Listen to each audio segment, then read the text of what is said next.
In Igeres HaTeshuva Peirik Daled, the Alter Rebbe is explaining how all the 10 spheroids are hinted in the 4 letters of Hashem's name, Yud Kei Vav Kei. And he explains how the Yud hints to the level of Chachma, and so too the other letters hinting to the different spheroids. The Alter Rebbe also explains that the little tip on top of the Yud, the koitz on top of the Yud, hints to a level that's higher than Chachma. Yud is Chachma, but the little tip on top of the Yud hints to Hashem's will, Ratzain, and the Alter Rebbe uses the following expression, Shalamayla Mayla mi Madregas Chachma Elah, that's higher and higher than the level of the supernal Chachma. So Reb Levi Yitzchak, the Rebbe's father, in his notes on Tanya, on Igeres HaTeshuva, explains why this double expression, Lamayla Mayla. Because really higher than the level of Chachma, of Atzilus, which is the Yud, there's a level within Keser that's known as Chachma Stima, the hidden level of Chachma. The Alter Rebbe is trying to tell us that we're going higher than that. Lamayla Mayla. One time Lamayla would mean the Chachma of Chachma Stima, this hidden level of Chachma, of Keser, called Chachma Stima of Arich. But the level of Hashem's Ratzon is even higher than that, also known as Galgalta, as the skull, which is higher than the brain. And so therefore the tip of the Yud is connected to this level, Ratzon Elyon, which is way higher than the Chachma of Atzilus, even higher than Chachma Stima. The Rebbe asks that seemingly why would that be relevant over here in Igeres HaTeshuva to emphasize this idea that Ratzon Elyon is higher even than this level called Chachma Stima. In other words, why does the Alter Rebbe have to write L'mayla to hint to this idea? In order to explain this, says the Rebbe, later on in Igeres HaTeshuva, the Alter Rebbe is going to explain that the Yud Gimel Midos Harachamim, the 13 attributes of mercy, which come from Hashem's Ratzon, which again, Hashem's Ratzon, is hinted in that tip of the Yud. It's specifically this level that causes that all the blemishes that a person did as a result of the Aveira should be able to be cleaned, should be able to be cleansed. And this is what the Alter Rebbe is trying to help us understand right over here and giving us the hint already right here in this Peirik, that in order to clean a person from these blemishes, to clean the Yud Kei Vav Kei, Hashem's name, from these blemishes, it needs to be coming from a level that's much higher than Hashem's name, than Yud Kei Vav Kei, than the Spherois. You need to go a level not only, in other words, you can't only use the level of Chachma Stima, that level of Chachma that's somewhat still connected to the Chachma of Atzilus, and therefore that would not be able to cleanse these blemishes, but rather you need to move to a level that's Ratzon Ha'elyon, that's Hashem's will, that's way, way higher than Shem Havaya in order to cleanse these blemishes.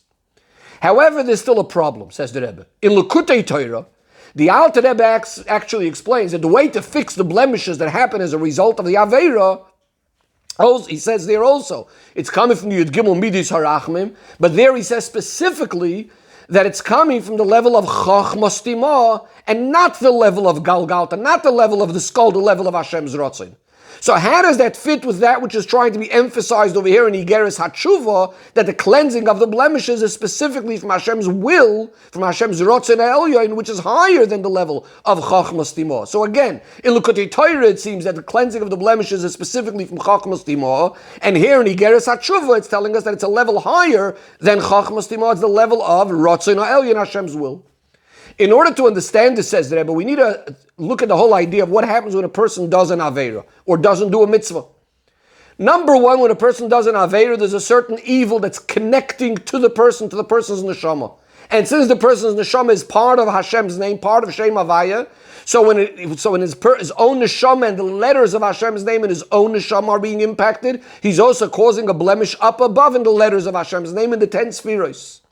Number two, when a person does a mitzvah, he draws down a particular energy, a specific level of godliness into this world.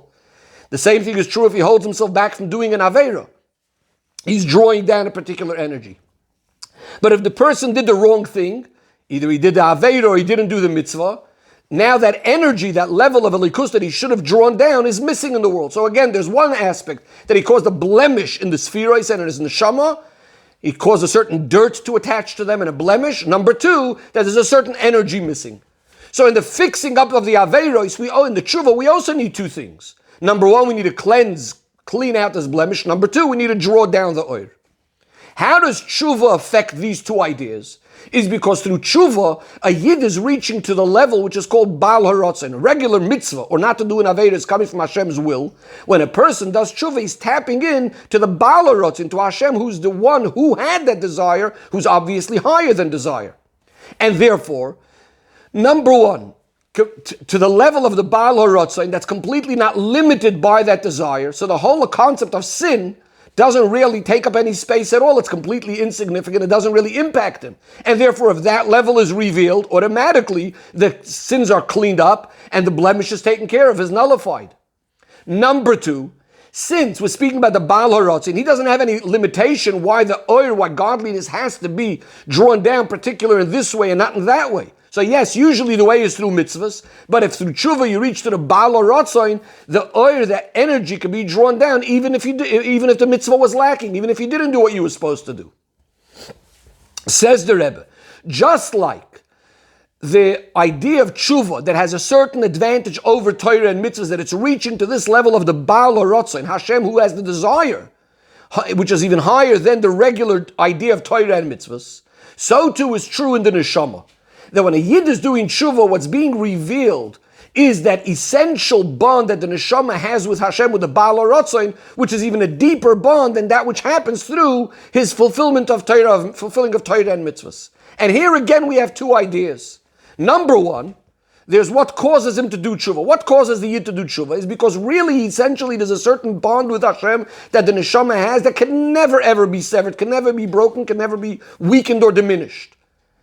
And as a result of that, that causes that he's now feeling bitter and bad, that on an external level, he's somewhat separating from Hashem.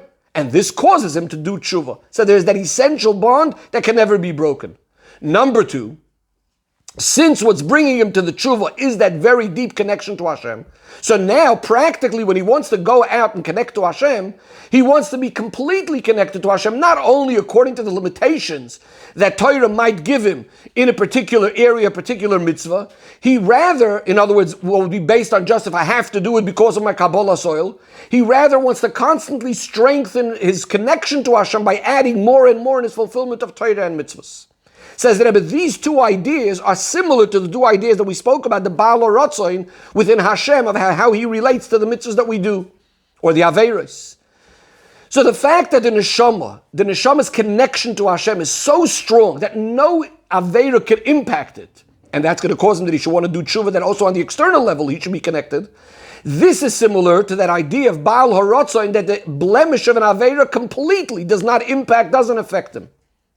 On the other hand, the idea that the tshuva expresses itself in this way, that he now wants to connect to Hashem without any limitations, this is similar to that aspect in Baal HaRatzon, where there are no limitations, and therefore, just like a mitzvah could draw down a certain energy, so you could draw down in any situation. Even if you messed up, the tshuva could now cause that oil should now also be drawn down, similar to the yid that's giving himself over to the Eibishter without any limitations.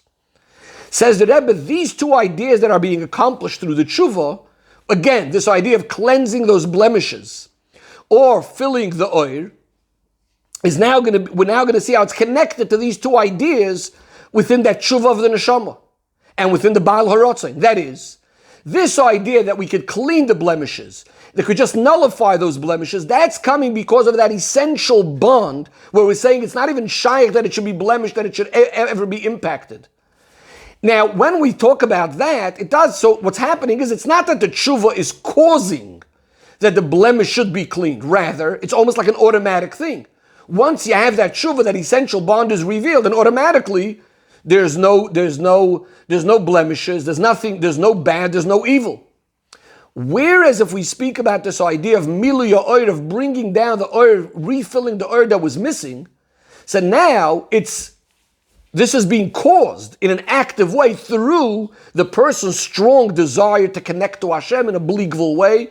So it's almost like the tshuva is like a keli, it's like cause. It's a container that's going to draw down this oil. So you have a mitzvah draws down the oil in one way. In this particular case, his strong passion of his tshuva is drawing down the oil. Says the Rebbe, based on all of this, we can now start understanding the difference between the explanation in Igeres HaTeshuva, where we say that cleaning those blemishes is coming from the level of Ratzon Elyon, which is way higher than Chachma Ilah, and even higher than Chachma Stima, we said, based on what Rabbi Levi Yitzchak said, that his father says. And whereas the Lekutei Torah, we said that the Tikkun Apgamim, the way we fix the blemishes, is specifically coming from this hidden level of intellect, Moiches Timoah, and not Galgalta, not the level of the skull of the Ratzon Elyon. So the explanation is, in Lekutei Torah, we're mainly speaking about the idea. Now, Alter Rebbe is there saying how a person through tshuva, through a strong, passionate tshuva, causes the darkness to be transformed to light. Aveiros that were done intentionally can be transformed into merits. This is very similar in generally the same idea as drawing down a light that was missing before as a result of your lack of avoid or because of your aveiros. So, as we said before, this is a certain logical idea that's happening, just like through mitzvah you draw down an oil, through this strong, passionate tshuva, you're drawing down the oil, transforming, and even those negative things into light, into goodness, into mitzvahs, etc. And therefore, this is more connected to the level of Moiches Timah. Moiches Timah, as we said, is still somewhat related to intellect. Yes, a hidden intellect, but still somewhat related to intellect. Whereas in Igeres HaTeshuva, we're speaking mainly about the idea that the neshama is completely cleansed from any impacts of the Aveiros. Here the emphasis is the level of Ratzon Elyon, Hashem's will, the level of Galgalta, that skull that's higher than Chachmas Timah.